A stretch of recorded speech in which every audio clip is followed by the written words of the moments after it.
اعوذ باللہ من الشیطان الرجیم بسم اللہ الرحمن الرحیم۔ اصحاب کہف کا بیان۔ البتہ کہیں گے وہ تین ہیں، چوتھا ان کا کتا ہے، اور یہ بھی کہیں گے وہ پانچ ہے، چھٹا ان کا کتا، بغیر دیکھے نشانی کے پتھر چلانا، اور یہ بھی کہیں گے کہ وہ سات ہے، آٹھواں ان کا کتا ہے۔ اور تو ان سے کہہ دے کہ پروردگار میرا خوب جانتا ہے کہ کتنے آدمی ان کے ہیں، خبر کچھ صحیح ان کی نہیں رکھتے مگر تھوڑے لوگ۔ جب وہ لوگ 900 برس سونے کے 309 برس کے بعد نیند سے بیدار ہوئے، اصحاب کہف آپس میں کہنے لگے۔ ان میں سے ایک بولا کہ کتنی دیر سوتے رہے؟ وہ بولے کہ ہم سوتے رہے 1 دن یا اس سے بھی کم۔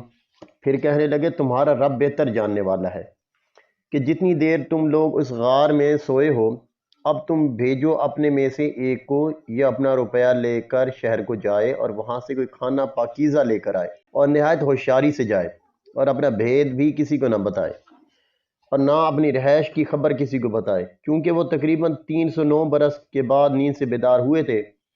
تو تمام اصحاب کہف پر بھوک کا غلبہ تھا۔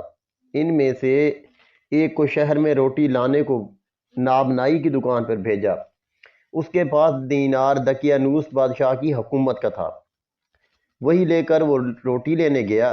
روٹی والے نے اس سے پوچھا، میاں یہ دینار کہاں سے لائے ہو؟ کیا تم نے کوئی گڑا ہوا دفینہ پایا ہے؟ کیونکہ میں تو اس پر دقیانوس بادشاہ کا نام دیکھتا ہوں، اور اس بادشاہ کو تو کرنوں ہوئے گزرے ہوئے، وہ تو کب کا مر چکا ہے، اور اس کا نام و نشان بھی کوئی نہیں۔ اب تم ایسا کرو کہ مجھے اس میں سے کچھ حصہ دو، ورنہ میں تجھے موجودہ بادشاہ کے پاس لے جاؤں گا، اور وہ دیکھتے ہی تم سب سے روپیہ چھین لے گا۔ آخر مجبور ہو کر اس نے اس نابنائی سے اپنا سارا قصہ بیان کیا۔ یہ سنتے ہی بہت سے آدمی ایک جگہ پر جمع ہوئے اور اس کا قصہ سننے لگے، جہاں تک کہ یہ خبر اس وقت کے بادشاہ کو پہنچی۔ بادشاہ بہت عادل مزاج تھا۔ اس نے اس شخص کو اپنے حضور میں طلب کیا اور اس سے اس کی گزری ہوئی ساری حقیقت پوچھی۔ بادشاہ کے پوچھنے پر اس لڑکے نے کہا، ہم لوگ کئی آدمی ہیں، اور بادشاہ دقیانوس کے ظلم سے بھاگ کر فلانے پہاڑ کی کھو میں جا رہے ہیں۔ اور بعد ایک مدت کے جب ہم لوگ اپنی نیند سے بیدار ہوئے تو بھوک سے بے تاب ہوئے، اور بھوک برداشت نہ ہوئی، اور باقی لوگوں کو وہیں بٹھا کر میں اکیلا روٹی لینے کے واسطے شہر میں آیا ہوں۔ بادشاہ یہ سن کر بہت حیران ہوا، اور علماء تاریخ جاننے والوں کو بلوایا، اور پھر ان سے پوچھا، کیا تم لوگ بتا سکتے ہو کہ بادشاہ دقیانوس کون سے زمانے میں گزرا ہے؟ ان علماء نے متفق ہو کر بادشاہ سے کہا، جہاں پناہ جو باتیں اس نے آپ سے کی ہیں وہ سب سچ ہیں۔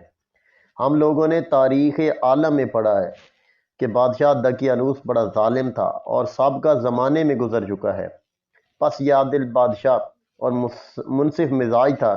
یہ حقیقت سن کر اس لڑکے کے ساتھ اس غار میں جانے کا عزم کیا، اور نہایت شان و شوکت سے سوار ہو کر اس غار پہ جا پہنچا۔ اس لڑکے نے بادشاہ سے کہا، اگر آپ اس شان و شوکت اور دبدبے کے ساتھ ان کے پاس جائیں گے تو وہ لوگ آپ کو دیکھ کر ڈریں گے، اور وہ کسی اور دوسری جگہ میں چھپ جائیں گے، اور پھر آپ سے کچھ بھی بات نہ کریں گے۔ مناسب ہے آپ یہاں ٹھہریں، میں جا کر ان لوگوں کو آپ کے آنے کی خبر دوں، اور ان سے کہہ دوں کہ بادشاہ دقیانوس دنیا سے چلا گیا ہے، تاکہ ان کو کچھ حوصلہ ہو، اور ان سے کہہ دوں کہ اب مسلمان بادشاہ ہے، آؤ شہر چلے۔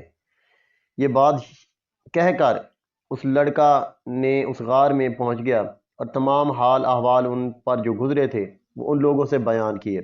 وہ لوگ کہنے لگے، ہم کو اب کھانے پینے کی کچھ حاجت نہیں، اور ہم کو دنیا سے بھی کچھ غرض نہیں، ہم کو تو اپنے خدا ہی سے کام ہے۔ یہ کہہ کر پھر وہ سو گئے، اور بعض راویوں نے کہا ہے کہ وہ لوگ اب تک سو رہے ہیں، اور وہ کافی دیر تک انتظار بادشاہ نے باہر کیا، اور پھر بادشاہ نے اس کھو میں جانے کا ارادہ کیا، لیکن وہ اس غار میں جانے سے قاصر تھا، اور اب اس کو کوئی راہ جانے کی نہ مل سکی۔ نا امید ہو کر وہ بادشاہ اور اس کے ساتھی واپس آ گئے، اور اس پہاڑ کے کنارے بستی میں ایک عبادت گاہ بنا کر وہیں رہ گئے۔ اور ایک روایت ہے کہ اصحاب کہف کے لیے اللہ نے فرشتے مقرر کیے ہوئے ہیں جو ان کو پہلو بہ پہلو سلاتے ہیں، اور کروٹیں بدلاتے رہتے ہیں، اور بہشت کے پنکھے سے ہوا کرتے ہیں، اور گرمی اور سردی وغیرہ ان کو نہیں لگتی۔ جیسے کہ اللہ پاک نے قرآن مجید میں فرمایا، اور تو دیکھے دھوپ جب نکلتی ہے بچ کے جاتی ہے ان کے کھو سے، اور جب ڈوبتی ہے کترا جاتی ہے، اور ان سے بائیں کو، تاکہ اثر گرمی اور سردی کا ان پہ نہ پڑے، اور وہ سب لوگ میدان میں ہیں۔